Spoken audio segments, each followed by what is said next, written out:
Так, колодки проверили? Конечно. Ага, моторный щуп. Есть. Ну что, тогда мы готовы? По коням? Все, в дорогу. Это второй сезон шоу путешествий Kicks Travel. И в этот раз мы отправляемся по маршруту Бишкек-Баткен-Бишкек. Если вы уже бывали там, то вы можете сравнить свои и наши впечатления. Если вы же только собираетесь путешествовать этим маршрутом, то мы расскажем вам, чего ждать от этого путешествия, с какими проблемами вы можете столкнуться, ну и, разумеется, как их решить.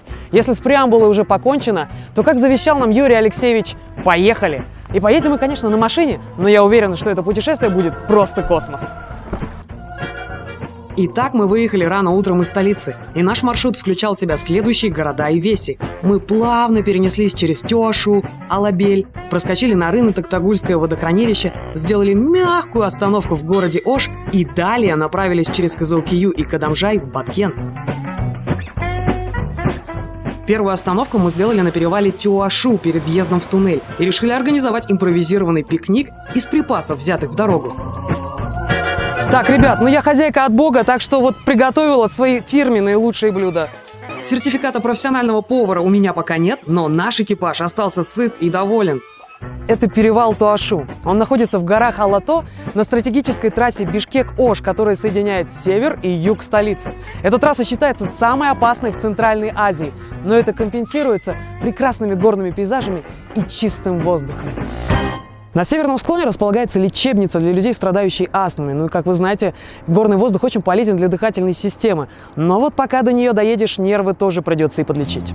Мы ехали на двух бодрых 470-х колесницах. И за рулем одной из них был профессиональный автомобилист и наш завсегдатый пилот Евгений Кузнецов. И я поинтересовалась у него, какие меры надо предпринять перед длительной поездкой. Слушай, Жень, когда отправляешься в длительные путешествия, вот как пилот посоветует, вот что нужно проверять? Потому что у меня были случаи, когда приезжаешь на, не знаю, СТО, и тебе говорят, какая проблема, что беспокоит? Я говорю, ничего. Они говорят, ну, тогда и ничем помочь не можем.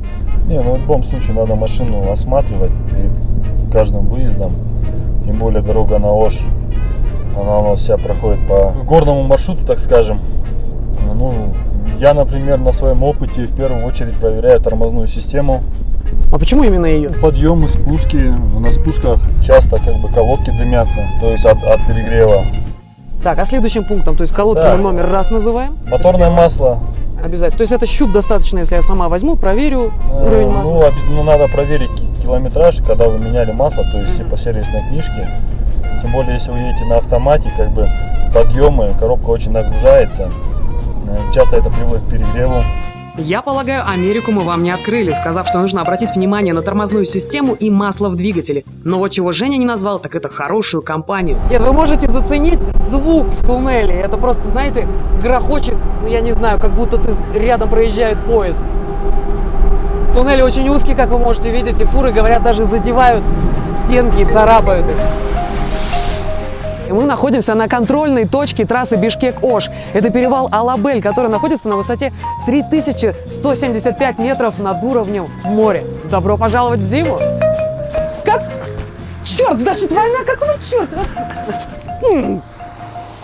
Вот мы все любим говорить, что мы патриоты, и рьяно бьем себя в грудь и говорим, что Кыргызстан наш общий дом. Вы хотите жить в таком доме? Асфальтовое покрытие после перевала, в принципе, радует своим качеством. Оно, конечно, не без изъяна, существуют маленькие ямки и гравий, но в целом все очень хорошо. Кстати, участок до и после тоннеля иллюстрирует сразу 4 времени года. Лето и весну на подъеме, зиму на верхней точке и осень на спуске. Как будто в сказке про 12 месяцев. Более того, я даже подснежники там нашла. Но рвать их, конечно же, не стала. Несмотря на очевидную непогоду, открывающиеся виды Токтагульского водохранилища нас просто очаровали.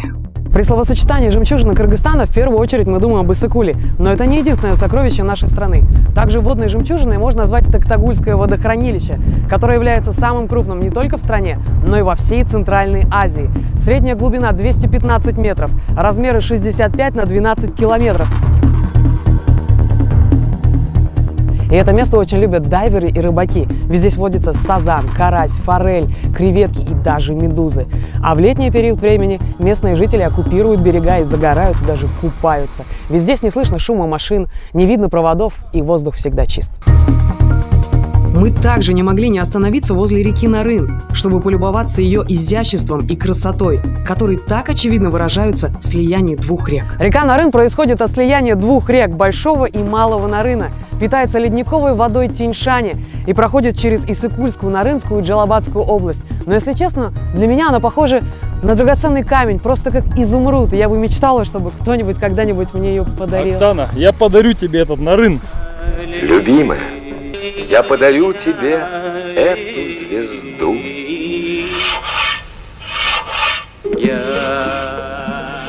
На большом отрезке трассы нас все продолжал и продолжал преследовать дождь.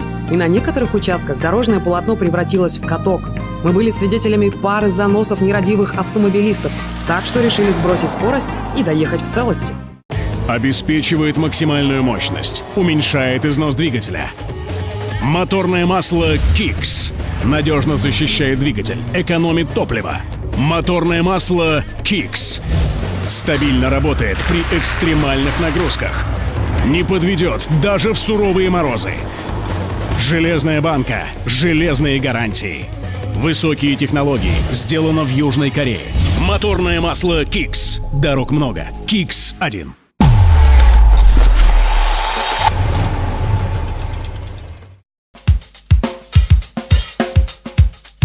Мы находимся в городе Ош, и как бывалые путешественники мы не пренебрегаем мерами безопасности. И потому, коли уж у нас есть такая возможность, мы находимся на ПЗМ или пункте замены масла Kix, чтобы убедиться, что мы сможем добраться до Баткена безболезненно.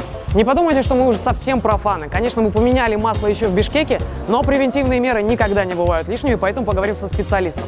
Должно ли доходить до двойки или до однерки, как обычно стандарт говорит нам? Нормально. Вот это как раз идеально. Супер, я рада, что у нас все хорошо. Ну и антифриз, наверное, да, вы можете нам проверить также еще? Недостаточно, да? Ну, тогда помогайте нам, пожалуйста. Антифриз от замены до замены, и нам стоит долить. Ну что ж, я понимаю, что теперь антифриз у нас на максимуме, и будем киксовать. Да, будем киксовать и отправляемся дальше. А пока нам проверяли масло и антифриз, мы выпили по чашечке кофе и решили, что и нам пора бы подкрепиться. Ну и гастрономию любят все, поэтому мы не исключение. Пойдем и купим ошские самсы, знаменитые, огромные, сочные, с кучей лука и мяса. Прямо сейчас. Надо заметить, что ошские самсы оказались безумно вкусными, и мы не зря сделали эту питательную паузу.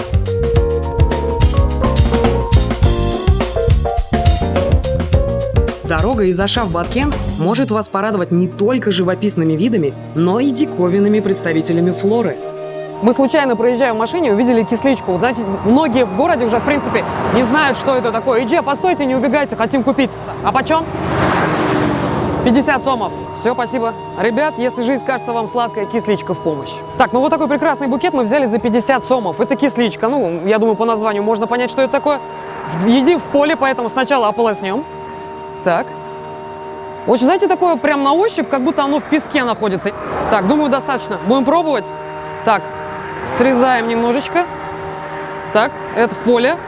Ну, я так понимаю, как картошку, как нам Лукашенко завещал. Или как банан. Сейчас попробуем почистить. Ты снимешь первую пробу, потому что мне еще снимать, мало ли там. Угощайся. Ты добрая. Да, я такая. Ну, по вкусу... С голоду мы не умрем. На сельдерей, скорее всего, могла сказать, похоже. Сельдерей как будто с лимоном есть. Такие вещи вы можете попробовать в регионах, потому что в городе часто мы просто не знаем, что это такое. И все уже давно не помнят ни репу, ни ревень. А вот такие вкусняшки до сих пор продаются в регионах. Путешествуйте по Кыргызстану.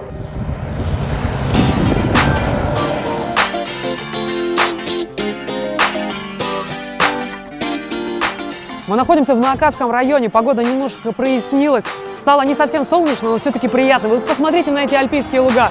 Кстати, наша команда уже уехала. Ребят, стойте! Ребят!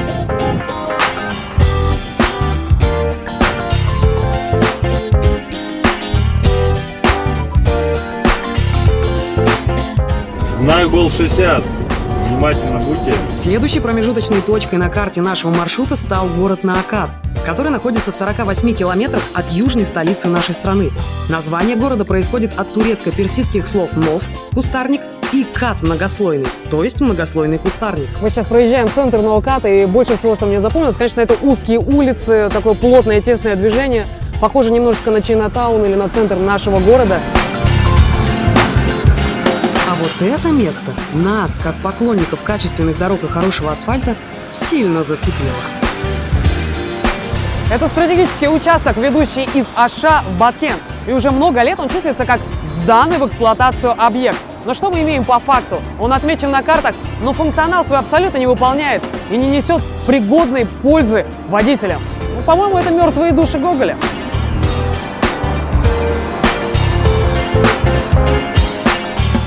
Но несмотря на наши плаксивые замечания, дорожные строители все-таки занимаются своими прямыми обязанностями.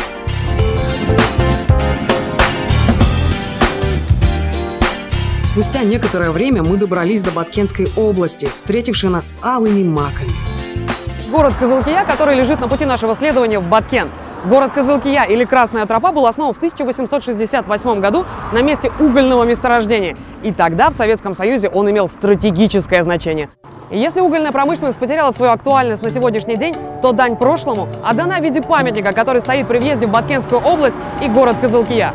Не лишним будет отметить, что Великая Отечественная война коснулась и города Труженика. Основополагающим требованием для каждого стал лозунг «Все для фронта, все для победы». В 1941 году кызылкийские угольщики менее чем за 8 месяцев выполнили годовой план добычи угля. На фронт ушло около 500 мужчин, и их место заняли женщины. А вообще среди известных кызылкийцев можно выделить профессионалов из разных сфер. Мирсаид Мирахимов, Мурат Дадабаев, Анвар Ракеев и многие другие деятели науки, культуры и искусства. Также среди прославленных кызылкийцев можно выделить Талгата Нигматуллина, который на самом деле, как он признавался в интервью, родился в городе Ташкент, но в возрасте 1 года переехал вместе с семьей в Кызылкию и провел там свое детство. Нигматуллин известен ролями в фильмах «Пираты 20 века», «Седьмая пуля», «Волчья яма» и многими другими. Население Кызылкии отличается широким спектром национальной вариативности. Здесь проживают кыргызы, русские, узбеки, татары и таджики. По данным за 2017 год, здесь числилось не более 51 тысячи человек. Но, как сказал нам местный житель, по факту можно считать не более 30 тысяч. И по его словам, он связывает это с трудовой миграцией. Сегодняшний провинциальный город Кызылкия живет своей тихой, мирной жизнью. В основном люди занимаются сельским хозяйством, для которого требуется много воды, а с ней в городе большая проблема. Население Кызылкии получает воду по графику еще с советских времен, но на южном чаепитии это не сказывается. Во сколько часов в день? Мы читали несколько часов в день только воду пить. Через 2 часа. Через день 2 часа всего. Да. Успеваете набирать? Да, Канистра, наверное, дома у вас нет, понятно. когда набираем, Вынуждены набирать, вынуждены. Понятно. Ну, за километр мы, по-моему, 800. Не чистая? Зависит еще от местности. Например, мы живем где? Есть поливная вода, есть питьевая вода. Ну вот в огороде у вас сейчас, я смотрю, Это поливная вода. то есть можно действительно в огороде прокопать и сделать себе такую маленькую скважину.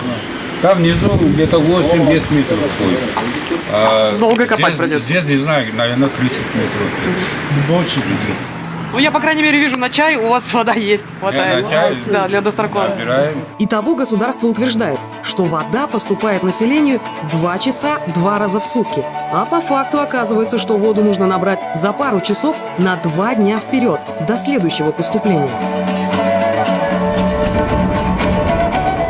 По пути в Баткен можно не только приобрести кисличку, но и обзавестись саженцами для вашего сада. Мы решили остановиться в селе Карадобо, потому что увидели эти великолепные сады, которые, не знаю, красуются таким зеленым огромным пятном. И решили поговорить с Иркаим, который как раз продает саженцы. Иркаим, в основном какие чаще всего покупают?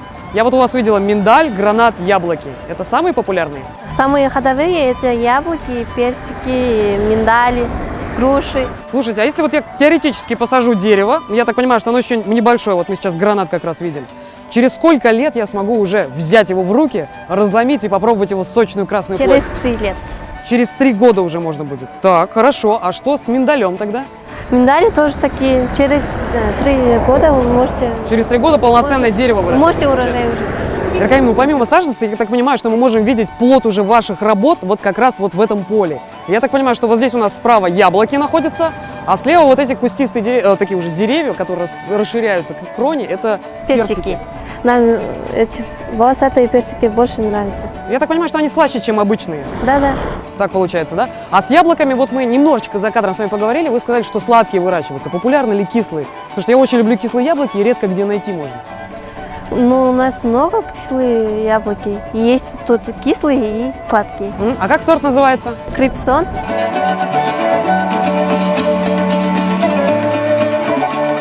Эркаим, спасибо большое за беседу, спасибо, что рассказали эту интересную информацию. И я, наверное, буквально желаю вашим садам процветания. Хотя, как я смотрю, у вас с этим уже все хорошо.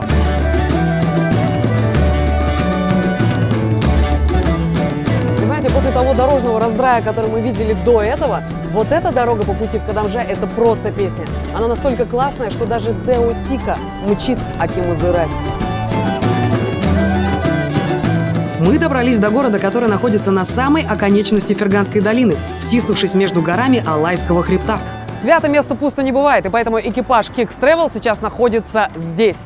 Как говорят сказания, на этой земле оставил след зять пророка Мухаммеда Азирет Али, и что легло в название этого города, ведь Кадамжай переводится как «святое место». Но помимо старообрядческих легенд, Кадамжай знаменит своим эталонным, или можно даже сказать легендарным качеством сурьмы. Когда-то давно здесь существовал самый крупный завод в СССР. Он прервал свою деятельность на 10 лет, и сейчас его пытаются вовсю реанимировать.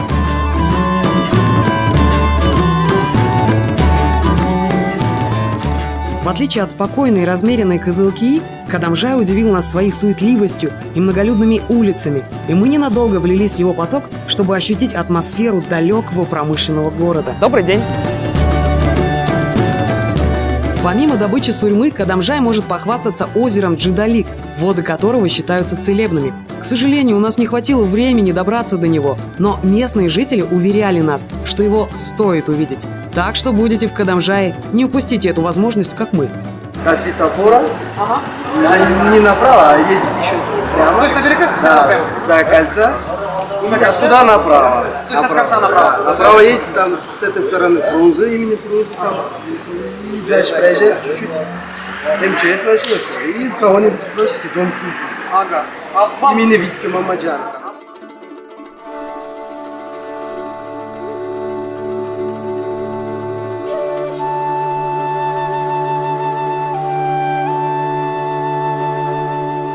Если каждый город Баткенской области можно выделить чем-то одним, то также можно найти и то, что их по-настоящему объединяет. Баткенская область не богата на воду, и потому выращивание абрикоса является самым выгодным вложением человеческих ресурсов, потому как это дерево не требует обильного полива. Для Баткена абрикос не только символ, но и стратегический экспортный продукт. Что самое интересное, курага, который попадает на столы бишкекчан, зачастую проделывает огромный крюк через Таджикистан и Узбекистан из-за неотлаженной логистики. А прямо сейчас мы видим маленькие завязи зеленых абрикосиков, которые буквально через 2 месяца превратятся в сочные оранжевые фрукты. Кисленько.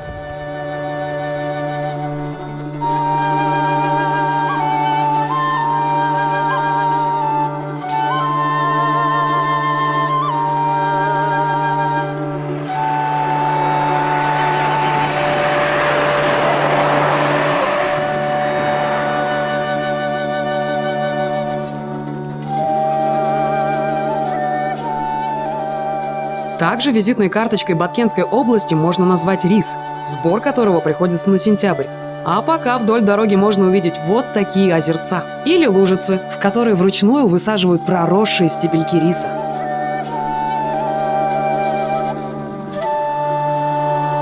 Вот так растет знаменитый баткенский рис сорта Актурпак, который после сбора урожая еще 2 года выдерживается перед тем, как поступить в продажу. Ну а попадая на рынки, Актурпак расходится как горячие пирожки.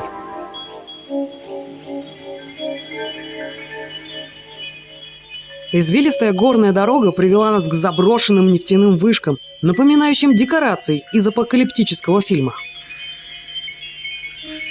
Вы наверняка не знали, что в Кыргызстане есть черное золото. А ведь нефть была обнаружена на юге Кыргызстана около 100 лет назад.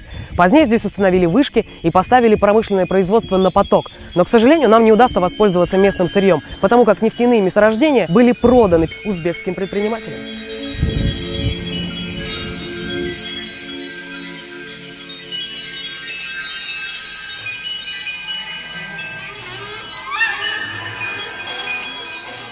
Невероятно, просто дух захватывало от этих брошенных, никому не нужных махин.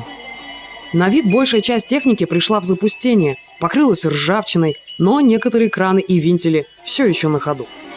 Застывшие скелеты некогда развитой серьезнейшей промышленности и сегодня уныло тянут свои опустившиеся под землю руки в сторону соседнего государства. Недра иссякли, люди ушли. Осталось лишь чувство пустоты и какой-то потерянности.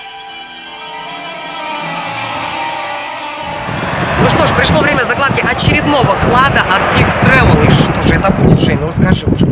Это будет сертификат на полную замену масла вашего автомобиля. И прятать мы его будем вот здесь.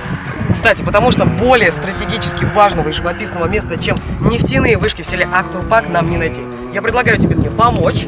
Мы его вот так вот свернем, а для наших зрителей я скажу, что если вы снимете этот процесс и выложите в социальную сеть, отметив нас, мы будем несказанно рады. Спасибо, всем удачи, держим за вас кулачки.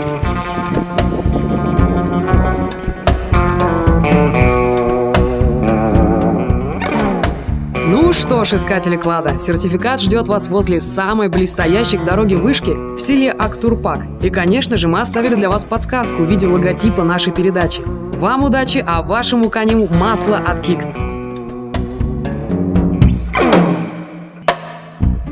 Итак, осмотр усопшей нефтяной промышленности был успешно завершен. Нам до Баткена оставалось всего ничего, рукой подать. Но об этом уже в следующем эпизоде, где мы познакомим вас с самыми захватывающими дух красотами, традициями и историями этого края.